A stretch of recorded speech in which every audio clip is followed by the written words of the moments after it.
Bethany Mandel, who is Seth Mandel's wife.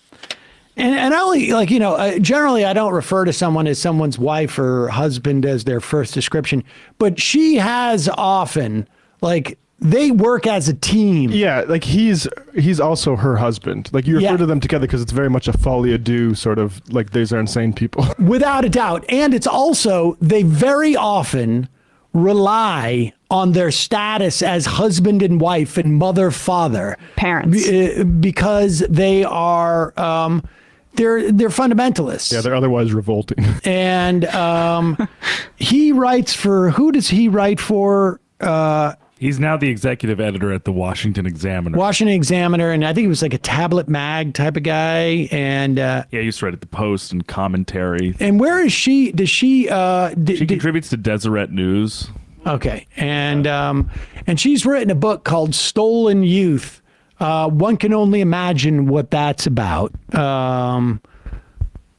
What is that about? I mean, I assume it's basically Shadi Hamid was on this beat too recently about how oh, look at all these data that shows that if you're, and I don't know if this is even true, this is his conception of the data. Carl Bayer maybe read this study and said that he was simplifying it a little too much, but the idea that young liberals are depressed and young conservatives aren't, and that's, a problem somehow. And I would just say if that's true, it's probably because there's some selection going on between the people who are comfortable and callous towards the suffering of others are generally happier than people who aren't those things. And I don't even think that that's necessarily true. Yeah, I don't think it was true. We played that clip of Candace Owens saying, well, if you have some bad feelings, let it burn in your chest. There's a lot of conservative repression about their own feelings that they might not identify as unhappiness. The kids are not all right. The left is waging an all-out battle on the American family, particularly the youngest members. If they can make our children miserable, lead them to question every building block of society, and rebuild their entire concept of reality, then the left and their woke indoctrinators will consider that a victory.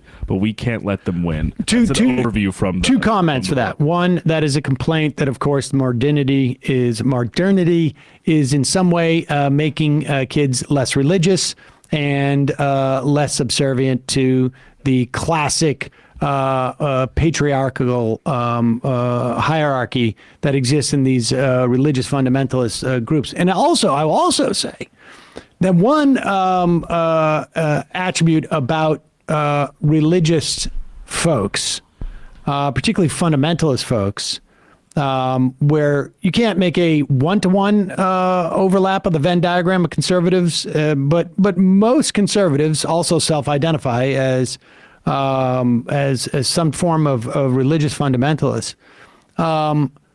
They are also taught that it is their duty to be happy, and it is their duty to represent that they are happy in service of the Lord. And so when a survey asks, are you happy? Saying no is not an option.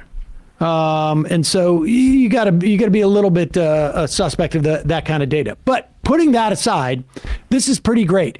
She is on Rising, the Hill show, and she's going on and on about the classic thing that conservatives do when they're explaining any phenomenon now, whether it's a bank run or, I don't know, failure to get to Mars. Yeah. It's because of wokeness.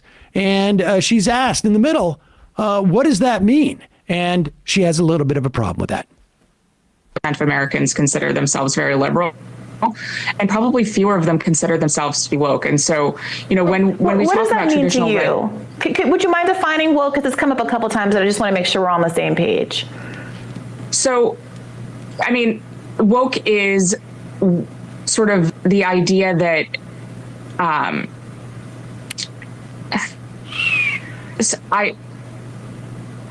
this is going to be one of those moments that goes viral. Woke is something that's very hard to define, and we've spent an entire chapter defining it. It is sort of the understanding that we need to... Pause it, just to be clear. She spent an entire chapter dedicated to woke, but to actually define it, you can only define wokeness with a chapter. No, as Bradley was laying out, in the description of this book, I'm reading the first two paragraphs. Woke is mentioned twice. So that's a foundational theme that she's exploring in her texts, But to be fair, story. in that description, is there an asterisk next to it that says, and to find out what woke means, you got to read the book. Yeah. The totality of chapter 8. Right, this would be a just one go way back to and tease start. it. Yeah, okay, right there. Yeah, let's see the whole brain fart. Of Americans consider themselves very liberal, and probably fewer of them consider themselves to be woke. And so, when we What talk does that about mean to traditional you? Would you mind defining woke? Because it's come up a couple times, and I just want to make sure we're on the same page. So, woke is sort of the idea that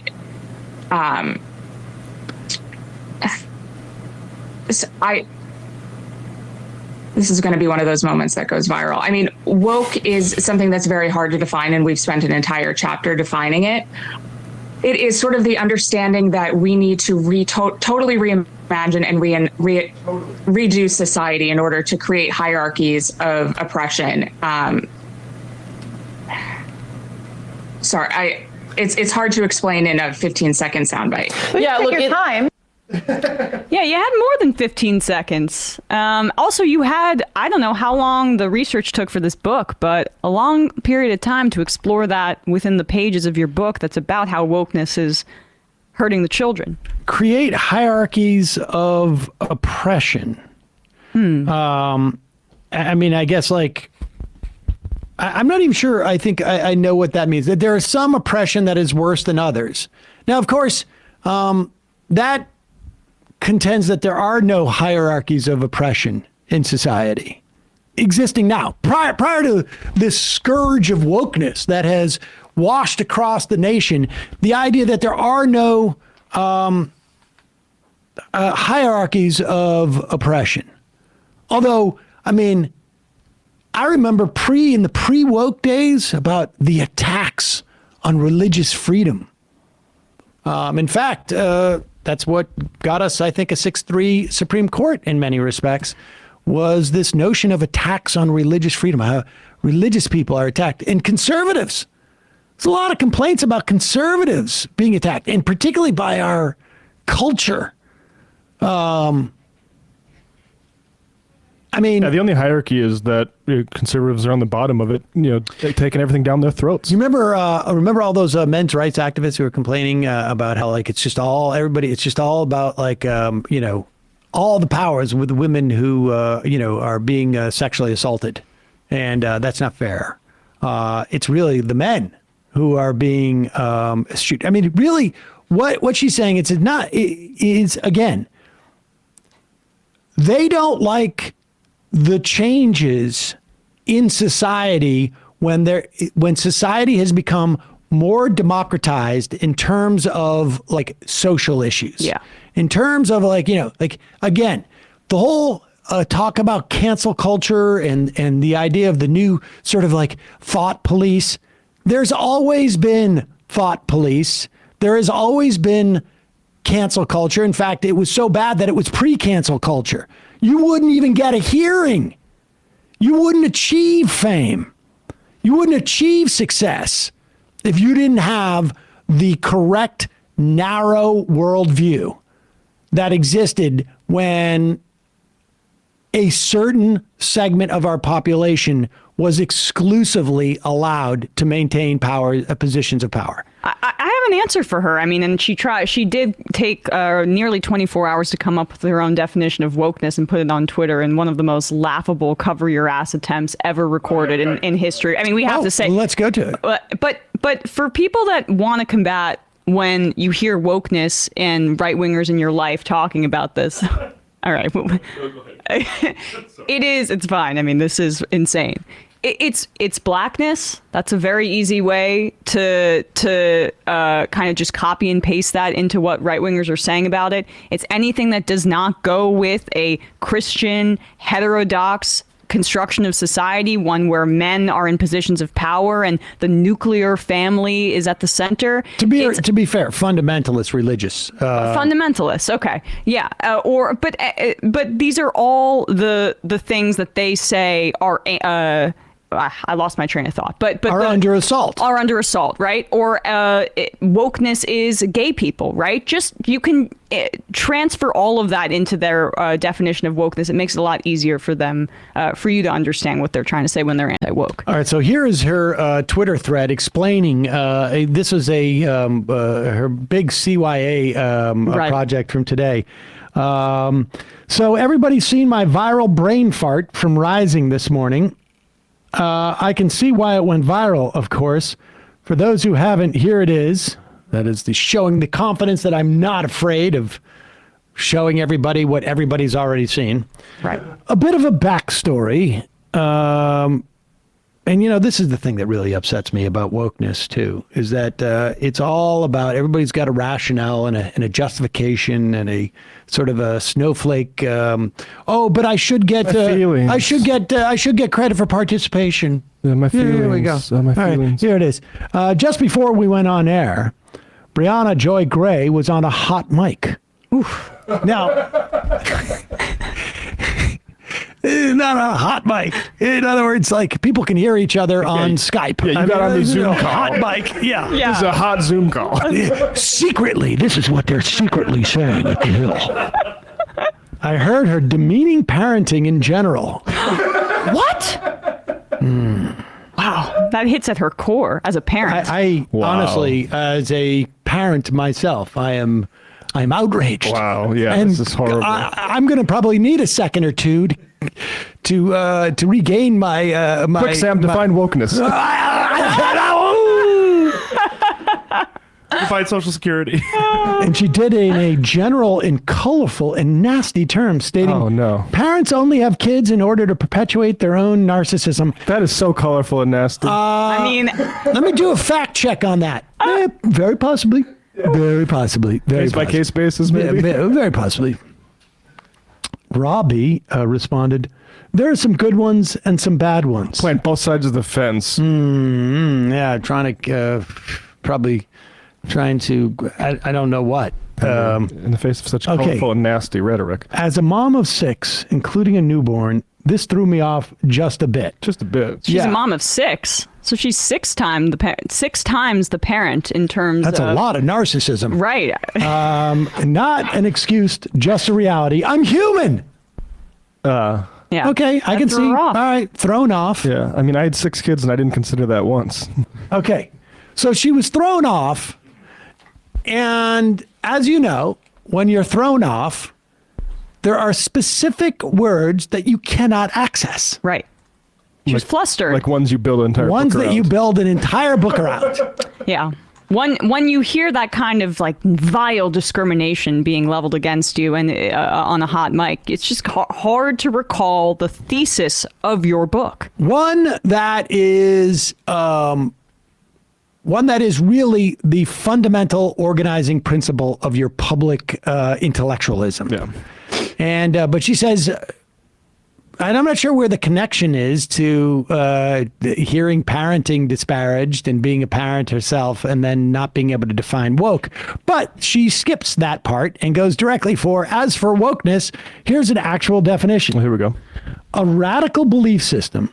All right. Suggesting that our institutions are built around discrimination and claiming that all disparity is a result of that discrimination. Okay. Well, I mean, I would have to say that, let's be clear. Yeah. The first half, I don't think is a radical belief. That's the thing is like a radical, there are certain people that think like a radical meaning like you need some sort of revolutionary overturn. And I think like a lot of like a CRT is just trying to get like law and stuff. They're taught in many of these institutions of our system. To try to make it more like, I guess, modern compared to like the slave master coordination system that we inherited. Yeah. And I would say that the percentage of people who identify as woke, and I would think that like, or perpetuating a woke ideology, and I think I would consider myself to perpetuate a woke ideology on some level, if this is an ideology as opposed to just sort of like assessment of society. I I don't know that anybody claims that all disparity is a result of that discrimination. Yes. So we are talking about an infinitesimal, and look, it's possible there are pockets of wokeness that are existing outside of our purview. Yeah. But, and you know, we're not exactly woke central per se, but I would think I would be aware of such communities that perceive all discrimination as a function of, or all disparity as a function of that discrimination. I mean, we talk about economic inequality all the time on this program, so we wouldn't even fall under this definition. It seeks a radical redefinition of society in which equality of group result is the end point. That's also just absurd. Silly. Yeah. Enforced by an angry mob. The angry mob that's dragging her on Twitter now for not being able to define it. The good news for Bethany Mandel is that to the extent that this exists in the real world, it is a very, very, very small phenomena. And I'm surprised this isn't an academic book that is sold in very rarefied circles, because you're talking about something that, like, this is also, you know, I think we got more issues with paranormal happenings than this. Yeah. These definitions, like the word all, it really gives the game away there too. You could say like significant ones, but like all very over eggs it. And Ben Shapiro did the exact same thing. Wokeness claims, 1, Western civilization and institutions were and are discriminatory and serve the purposes of those in power, typically white straight Pause it. men. Now pause it.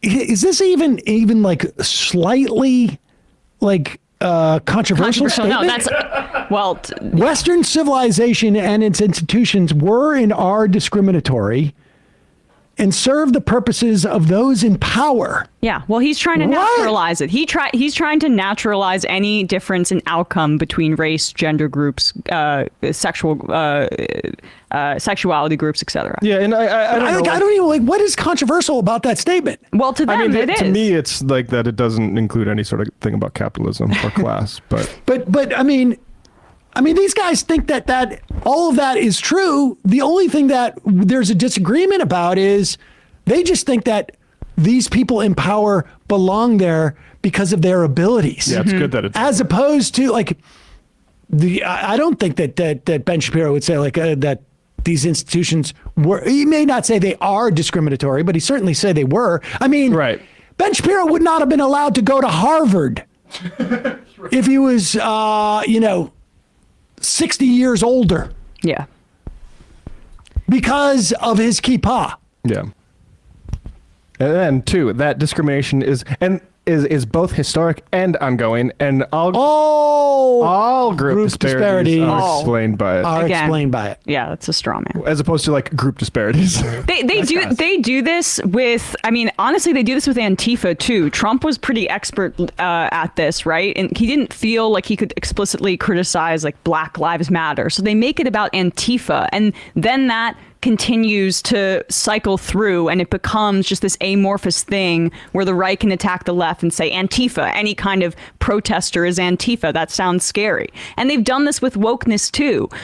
Being woke used to be kind of a term that came out of Black thought, and so now they essentially associate it with anything that's surrounding critical race theory or systemic racism, and then expanded it out to, any anti-gay stuff. Like, they can't define it because they've broadened it to such a point that they use it as a way to criticize Black people without having to say it. That's why they get uncomfortable when they have to come up with a definition.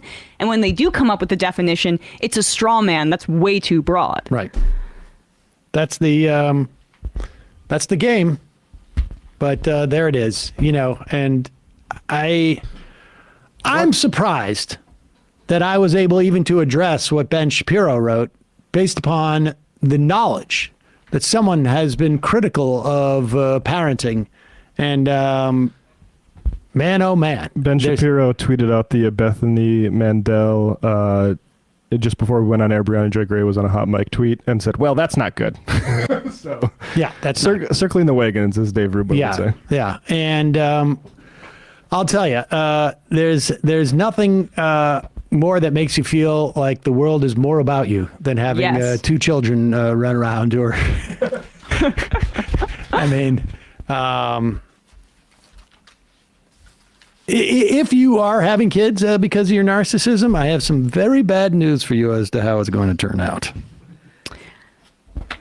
That's all I can say about that. And there is if that was said, there's a lot of truth to that. We say this all the time in terms of the way that conservatives are like Bethany here, who are so desperate to isolate their children and make sure that their fear and their conservative ideology is imparted onto their children. Like, that's what a lot of this panic is that Matt Walsh and people are appealing to with your kids are turning trans. Yep. They're going to get indoctrinated by schools. They're just terrified that their kids are not narcissistic kind of copy and paste versions of themselves and might have their own identity. So yeah, that might have hit home for Bethany because she is a narcissistic parent potentially. I'm not saying, but potentially.